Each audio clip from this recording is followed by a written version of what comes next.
Today, I'll show you how to create a puzzle-solving opener animation in CapCut PC. This effect makes your video appear as if it's being revealed piece by piece, just like solving a puzzle. It's a great way to add creativity and mystery to your video intro. Let's get started. First, import your video into the timeline and make sure it's positioned exactly where you want the animation to begin.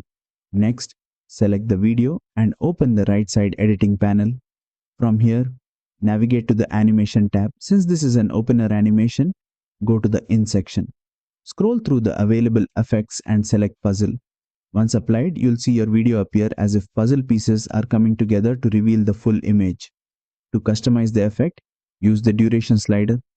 Dragging the slider to the left will make the puzzle pieces come together faster, while increasing the duration will create a slower, more dramatic reveal. And that's it.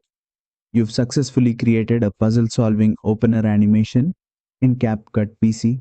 This effect is perfect for intros, storytelling, or adding a fun and unique transition to your videos. If you found this tutorial helpful, don't forget to like, share, and subscribe for more quick CapCut tips. See you in the next one.